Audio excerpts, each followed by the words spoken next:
اشرح لي صدري ويسر لي أمري واحلل عقدة من لساني يفقهوا قولي. الحمد لله رب العالمين والعاقبة للمتقين والصلاة والسلام على خير خلقه محمد وعلى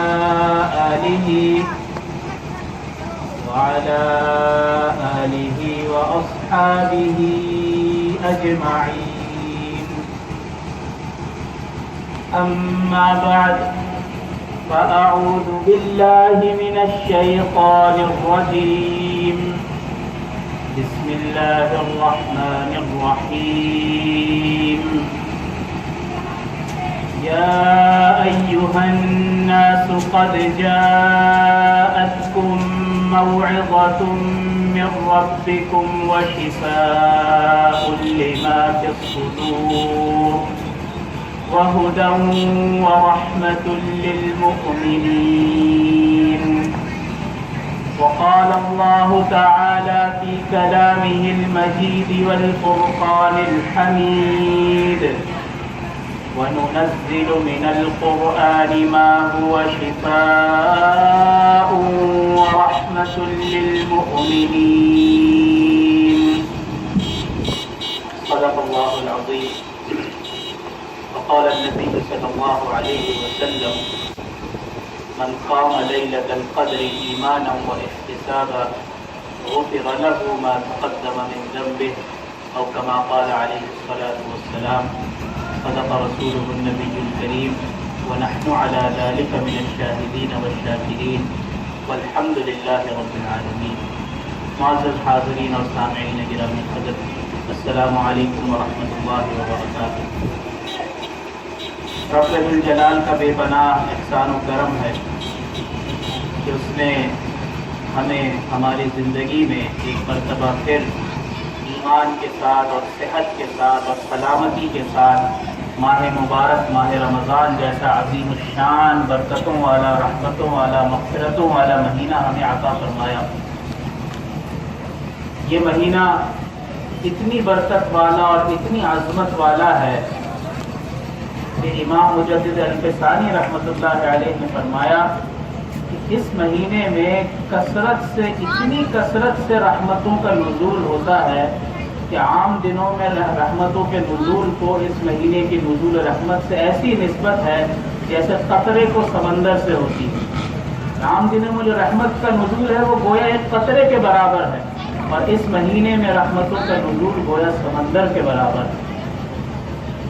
آج ہم 25واں روزہ مکمل کرنے جا رہے ہیں. بقیہ ماندہ 4 دن یا 5 دن ہمارے پاس باقی ہے. آخری عشرہ چل رہا ہے. اللہ رب العزت کے حبیب صلی اللہ علیہ وسلم نے فرمایا کہ اس مہینے کا پہلا عشرہ رحمت کا عشرہ ہے.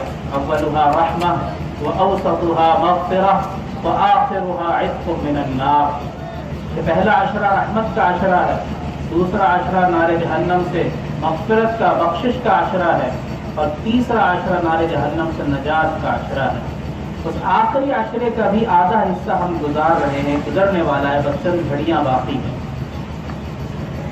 یہ مہینہ جب شروع ہوتا ہے تو ہر سال ہم مساجد میں، دروس میں، محافل میں اس مہینے کی عظمت، فضیلت اور اس مہینے میں اللہ رب العزت ثواب کو کتنا بڑھا دیتے ہیں، جہنم کے بارے میں اللہ رب العزت کے حبیب صلی اللہ علیہ وسلم کے فرامین اور دیگر باتیں، دیگر فضائل ہم سنتے رہتے ہیں.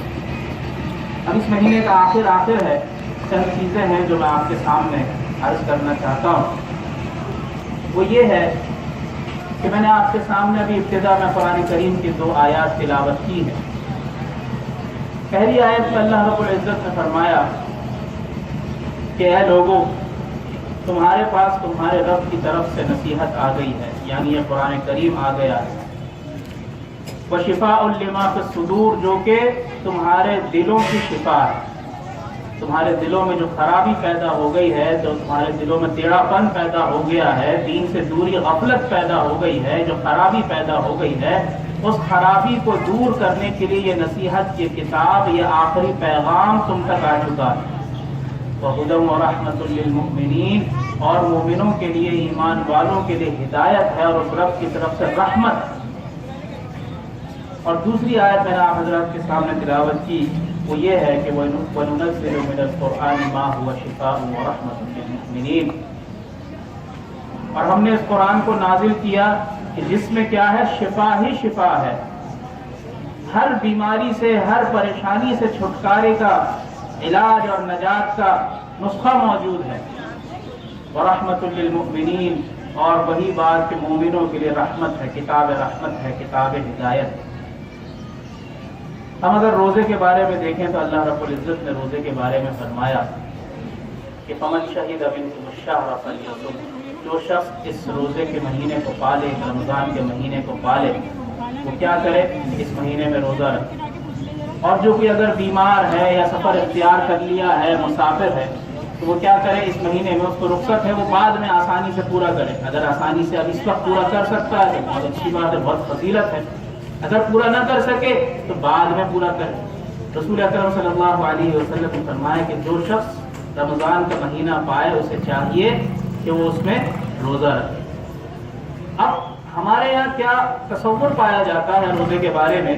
روزے کے بارے میں یہ تصور پایا جاتا ہے کہ بس جی صبح سحری کر لی، سحری کے بعد مسجد جا کر نماز فجر ادا کی، اور اس کے بعد اگر کچھ موقع ملا تو کچھ تلاوت قرآن یا کچھ ذکر و اذکار کر لی، کچھ تسبیحات پڑھ لی، اور اس کے بعد گھر آ کر ہم آرام کرنے لگتے ہیں، سو جاتے ہیں، اس کے بعد اٹھ کر کام کاج کی طرف، نوکری کی طرف چلے جاتے ہیں۔ نماز کے وقت نماز پڑھ لی۔ اور کچھ ہم میں ایسے بھی ہوتے ہیں جن کے لیے رمضان کا مہینہ گویا آرام کا مہینہ اور نیند پوری کرنے کا مہینہ ہوتا ہے۔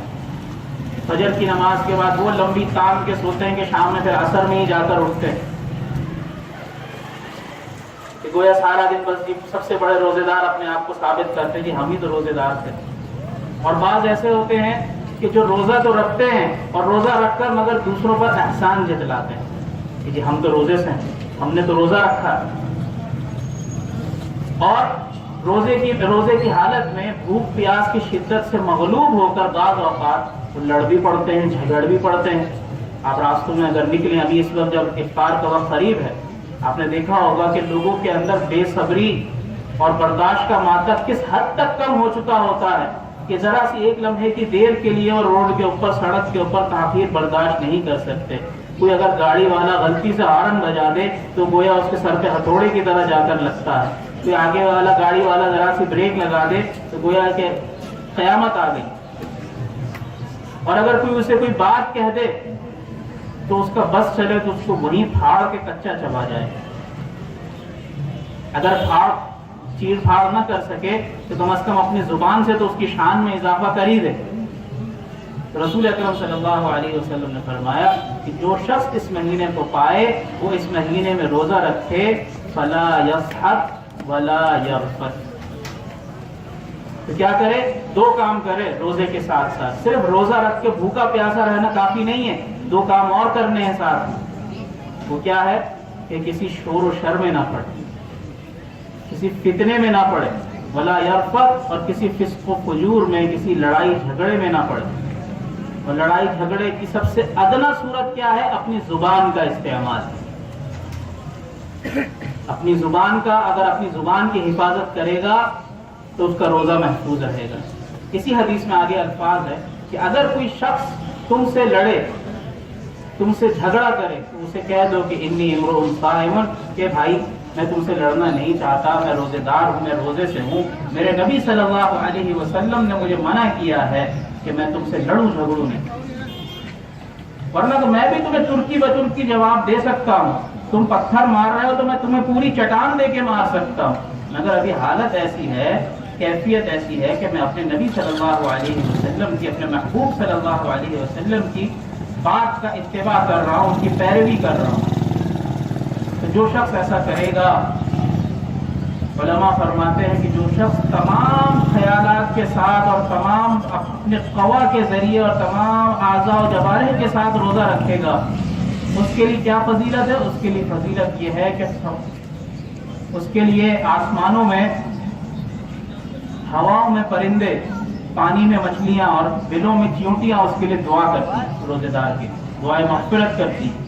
اور جب وہ دعا کرتی ہیں اور بندہ روزے دار جب دعا کرتا ہے تو کیا ہوتا ہے کہ فرشتے اس کی دعا پر آمین کہتے ہیں. اور روزے کا ایک مصلحت یہ بھی ہے، طبرانی شریف کی روایت میں آتا ہے کہ رسول اکرم صلی اللہ علیہ وسلم نے فرمایا کہ اشبع الجائع واسق الظمآن وأمر بالمعروف وانہا عن المنکر او کما قال.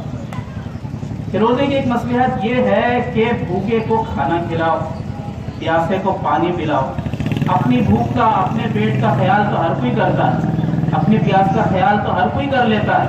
مزہ تو تب ہے کہ خود بھی بھوکے پیاسے ہو اور دوسرے کی بھوک پیاس کا بھی خیال، تب مزہ آئے. وَأْمُرْ بِالْمَعْرُوفِ، اور نیک کام کرنے کا حکم دو، نیک کام کرنے کی لوگوں کو ترغیب دو. وَانْهَا عَنِ الْمُنْكَرِ، اور برائی سے روکو، برے کاموں کی طرف جانے سے لوگوں کو روکو. فرمایا کہ اگر تم طاقتور ہو، صاحب اقتدار ہو، تو اپنے ہاتھ کے ذریعے بزور قوت ان کو نیک کام کی طرف مائل کرو. آج ہمارا حال یہ ہے کہ ہم میں سے جو دیندار ہیں وہ چاہتے تو ہیں کہ اس ملک میں ایسا نظام آئے جو امر بالمعروف و نہی عن المنکر کی دعوت، لوگوں کو ایک دین والے راستے پر، اللہ کے دین کی طرف لوگوں کو بلائے، اللہ کے دین کا نظام اس دنیا پر، اس زمین پر، اس ملک پر، اس مملکت پر غالب کرے. مگر ہم وہ غالب نہیں کر پا رہے. اس کی وجہ کیا ہے کہ جب ہمیں موقع ملتا ہے اپنے حکمران منتخب کرنے کا، اپنے مقتدر، اپنے صدر، وزیر اعظم، اپنے بادشاہ منتخب کرنے کا، تب ہم اقتدار کی باغ دوڑ ایسے لوگوں کے ہاتھ میں دے دیتے ہیں کہ جو کسی طرح سے صاحب امر بالمعروف و نہی عن المنکر نہیں ہو سکتے. ہمیشہ اس ملک میں دیکھا گیا ہے جو ایماندار اور دیندار لوگ ہیں ان کو کسی نے پسند نہیں کیا. تو ضرورت اس بات کی ہے کہ اقتدار میں آ کر دین کی تبلیغ کا اور دین کی ترویج کا کام کیا جائے، دین کو اس ملک میں، اس مملکت میں نافذ کیا جائے. اور فرمایا کہ جس کے ہاتھ میں اقتدار نہیں ہے اور صاحب علم ہے تو وہ اپنی زبان سے لوگوں کو برائی کی طرف جانے سے روکے.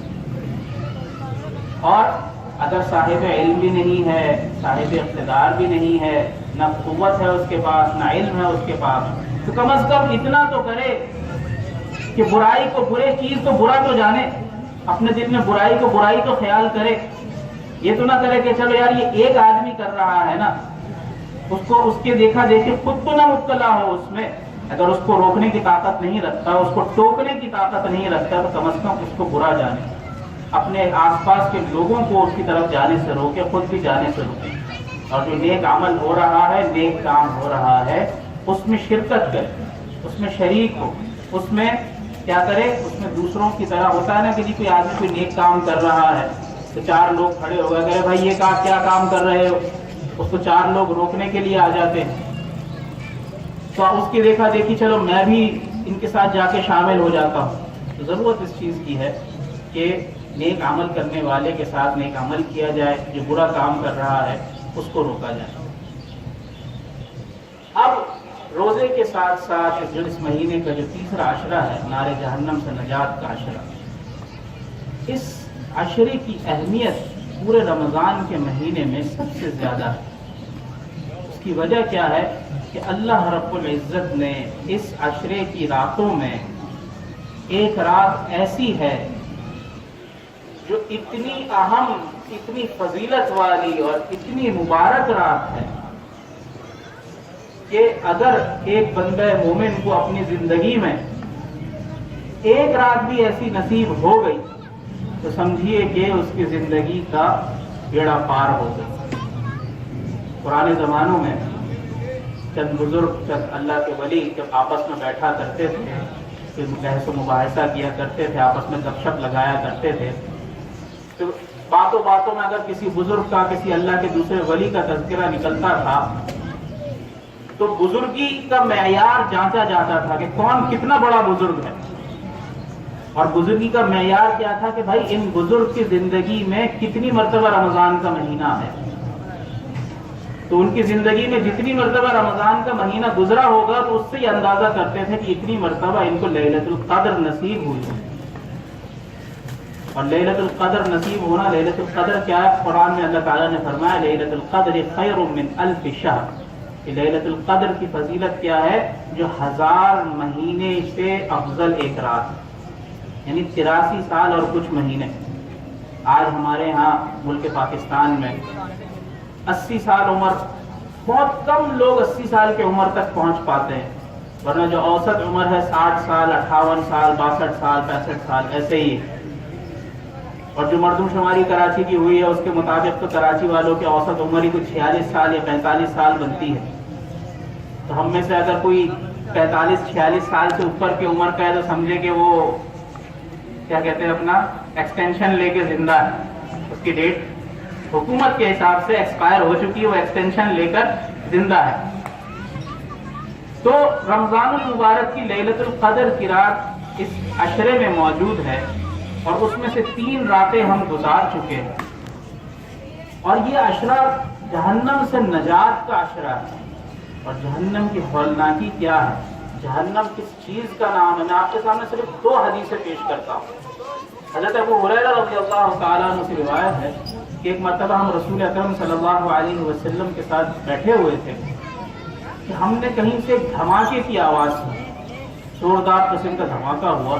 ہم سارے صحابہ جو وہاں موجود تھے وہاں چونک گئے، پریشان ہوئے کہ یہ کیسی آواز ہے، ایسی آواز تو ہم نے کبھی نہیں سنی. رسول اکرم صلی اللہ علیہ وسلم نے ہم سے پوچھا کہ جانتے ہو یہ آواز کیسی ہے؟ ہم نے جواب دیا کہ اللہ کے رسول صلی اللہ علیہ وسلم آپ اور آپ کا رسول، آپ کا خدا بہتر جانتا ہے یہ آواز کیسی ہے.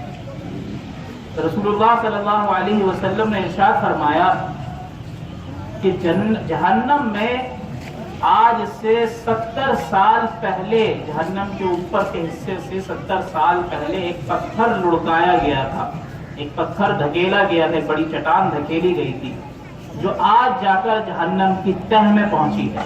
تو جب وہ پہنچی تو اتنی شدت سے جا کے ٹکرائی تو اس کے دھماکے کی آواز یہ سنی. تو جہنم کی گہرائی اتنی زیادہ ہے، سوچیے اس کا عذاب کتنا ہولناک ہو.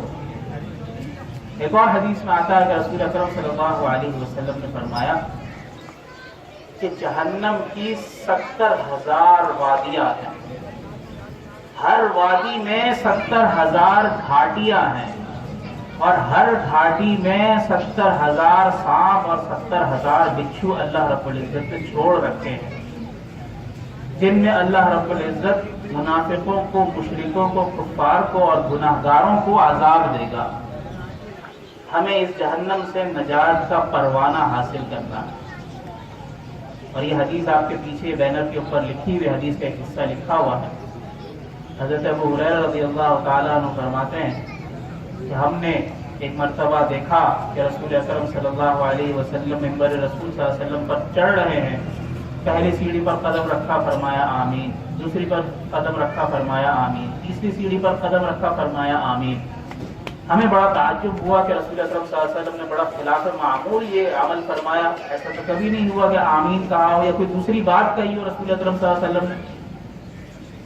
جب رسول اکرم صلی اللہ علیہ وسلم خطبہ دے کر نیچے تشریف لائے، نیچے اترے منبر سے، تو ہم نے پوچھا کہ اللہ کے رسول صلی اللہ علیہ وسلم یہ کیا عمل ہے، یہ کیا بات کی؟ تو رسول اکرم صلی اللہ علیہ وسلم نے جواب دیا کہ جب میں منبر پر چڑھ رہا تھا تو جبریل امین اللہ کے حکم سے میرے پاس تشریف لائے، اور انہوں نے 3 دعائیں کی، اور ان 3 دعاؤں پر میں نے باری باری آمین کہا. وہ 3 دعا گویا کہ بد دعا تھی. پہلی کیا تھی؟ پہلی یہ تھی کہ جبریل امین نے کہا کہ تباہ و برباد ہو جائے وہ شخص، ہلاک ہو جائے وہ شخص جس نے ماہ رمضان کا مہینہ پایا اور اپنی مغفرت نہیں کروا سکا، اور اسی حال میں وہ مر گیا. فدخل النار وابعدہ اللہ تعالی. تو کیا ہوگا؟ اسی حال میں مر گیا تو اللہ تعالیٰ اس کو جہنم میں داخل کریں گے، اور اللہ کی رحمت ایسے آدمی سے دور ہو جاتی ہے. اب ہم پر سے اگر اللہ کی رحمت ہٹ جائے، ویسے ہی ہم پریشانیوں میں، فتنوں میں، اتنی زیادہ بلاؤں میں مبتلا ہے کہ روزگار کی مصیبت ہے، کام کاج کی مصیبت ہے، شہر کی مصیبت ہے، پانی بجلی کی مصیبت ہے، اگر اس پر بھی اللہ کی رحمت ہم سے مزید ناراض ہو جائے تو ہم کہاں کے رہیں گے۔ اور دوسرا فرمایا کہ جبریل نے یہ کہا، یہ دعا کی کہ جس شخص نے اپنے والدین میں سے دونوں کو یا کسی ایک کو پایا اور ان کی خدمت کر کے اپنے لیے جنت واجب نہ کر لی اور اسی حال میں وہ مر گیا، تو ایسا شخص بھی جہنم میں داخل ہوگا، اور اللہ کی رحمت ایسی شخص سے بھی دور ہے، وہ شخص بھی اللہ کی رحمت سے محروم ہے۔ اور تیسرا وہ شخص جس کے سامنے میرا ذکر کیا گیا، اللہ کے رسول صلی اللہ علیہ وسلم کا نام نامی لیا گیا اور اس نے رسول اکرم صلی اللہ علیہ وسلم کا اس میں گرامی نام نامی سن کر درود شریف نہیں پڑھا، ایسا شخص بھی تباہ و برباد ہو جائے، اور اسی حال میں اگر وہ دنیا سے چلا گیا، مر گیا، تو وہ بھی جہنم میں داخل کیا جائے۔ یہ تینوں جو چیزیں ہیں یہ ہم میں سے ہر ایک کے ساتھ گزرتی ہے۔ ہماری زندگی میں ہم میں سے اکثر ایسے ہوں گے جن کے والدین زندہ ہوں، بعض ایسے ہوں گے جن کے والدین فوت ہو چکے ہوں۔ جن کے زندہ ہیں ان سے تو میری درخواست ہے کہ وہ ان کی خدمت کریں، ان کی اطاعت اور فرما برداری کریں۔ اور جب رسول اکرم صلی اللہ علیہ وسلم کا اس میں گرامی کسی بات میں، کسی گفتگو میں آئے، چاہے 1000 مرتبہ آئے، تو کوشش کریں کہ ہر دفعہ درود شریف پڑھیں۔ اگر درود شریف نہیں پڑھ سکتے تو کم از کم صلی اللہ علیہ وسلم ضرور پڑھیں۔ اور تیسرا جو سب سے پہلا حصہ تھا کہ آخری عشرہ ہے، اور رمضان کے لیے کیا ہے کہ جس نے رمضان کا مہینہ پایا اور اس نے مغفرت نہ کروائی، ضرورت اس بات کی ہے 25 دن ہم نے کس غفلت میں گزار دیے، پتہ نہیں ہم نے کیا عمل کیے، کون سی ادا ہمیں ہماری اللہ کو پسند آئی یا نہ آئی، ہم کچھ نہیں کہہ سکتے۔ ایک بزرگ تھے حضرت زیغم رحمۃ اللہ علیہ، انہوں نے اپنے زندگی کا 20 سال ایسا گزارا، 20 سال جو ہے انہوں نے روزہ رکھا، اور 20 سال ایسا گزارا کہ 20 سال وہ مسلسل تلاوت قرآن میں مصروف رہے، کہ اپنے دن کا بیشتر حصہ 24 گھنٹے کا بیشتر وقت قرآن کریم کی تلاوت میں مصروف رہتے تھے۔ اور 20 سال ان کا ایسا گزرا کہ وہ اللہ تعالی کی راہ میں جہاد کرتے رہے۔ 60 سال انہوں نے اس طرح زندگی گزاری۔ ان کے جب انتقال ہوا تو انتقال کے بعد کسی نے ان کو خواب میں دیکھا کہ حضرت آپ تو بڑے اللہ والے تھے، آپ نے تو جہاد بھی کیا، آپ نے تو روزے بھی رکھے، قرآن کریم کا حق بھی ادا کیا، اتنی طویل تلاوتیں کی آپ نے، آپ کے ساتھ اللہ تعالیٰ نے کیا معاملہ کیا؟ کہا کہ بھائی جب اللہ کے سامنے میری حاضری ہوئی تو بڑی مصیبت ہے۔ اور مصیبت کیسی مصیبت؟ مصیبت ایسی مصیبت کہ اللہ نے کہا تیری نمازیں، تیرے روزے، تیری تلاوت، تیرے حج، تیرا جہاد سب بیکار، جا سارا مجھے لوٹا دیا، واپس کر دیا، سب میرے منہ پہ مار دیا، ایک بھی قبول نہیں۔ میں بڑا پریشان کہ میں نے اللہ کے لیے، کسی دنیا والے کو دکھانے کے لیے، ریاکاری کے لیے میں نے یہ عمل نہیں کیا تھا، اگر جلدی سارے کا سارا مجھ پر لوٹا دیا کہ اللہ میں کہاں جاؤں، کیا کروں؟ تو پھر میں ابھی پریشان ہی تھا کہ اللہ تعالیٰ نے فرمایا کہ بس مجھے تیری ایک ادا پسند آئی۔ وہ کیا ادا تھی کہ ایک مرتبہ تو ظہر کی نماز پڑھ کر گھر آیا، گھر آ کر تو قیلولہ کرنے لگا، تھوڑی دیر کے بعد تو اٹھا اور تو اٹھ کر اپنے صحن میں آیا۔ اس زمانے میں گھڑی وغیرہ تو ہوتی نہیں تھی کہ جی گھڑی میں دیکھ لیا کہ ہاں بھائی عصر کی نماز کا وقت ہوا کہ نہیں ہوا، کہ جی افطاری میں کتنا وقت باقی ہے۔ اس زمانے میں تو آسمان کو دیکھ کر، مطلع دیکھ کر اس سے اندازہ کیا جاتا تھا کہ بھائی نماز کا وقت، سحر کا وقت، افطار کا وقت۔ تو تم صرف اپنے کمرے سے نکل کر اپنے گھر کے برآمدے میں، صحن میں یہ دیکھنے آیا آسمان پر کہ نماز کا وقت، نماز عصر کا وقت ہو گیا ہے کہ نہیں ہو گیا، ہمیں بس تمہاری یہ ادا پسند آئی، جاؤ ہم نے تمہیں بخش دی۔ اب ان 25 دنوں میں کون سا ایسا عمل ہے، کون سی ایسی چیز ہے جو اللہ تعالیٰ کو ہماری پسند آئی ہو؟ اور اگر نہ آئی ہو تو ہمارے روزے، ہمارے سحری، افطاری، تراویح، تلاوت قرآن، ذکر و استغفار، درود شریف، جو کچھ ہم نے عمل کیا، صدقہ خیرات جو کچھ ہم نے کیا، سب بیکار۔ آخری 5 دن ہے، افطار کا وقت قریب ہے۔ یہ وقت ہے کہ جس وقت اللہ تعالیٰ دعائیں قبول کرتا ہے، اس وقت ہم اللہ کے حضور کچھ دعائیں کر لیں، کیا پتہ اللہ تعالیٰ اس وقت کی دعا کو ہماری قبول فرما لے، بخشش کا پروانہ ہمیں عطا فرما دے، نار جہنم سے نجات کا پروانہ ہمیں عطا فرما دے۔ اور مزید ہم اس میں مزید فضیلت حاصل کرنا چاہتے ہیں، 5 دن کو مزید ہم اللہ کے سے وصول کرنا چاہتے ہیں،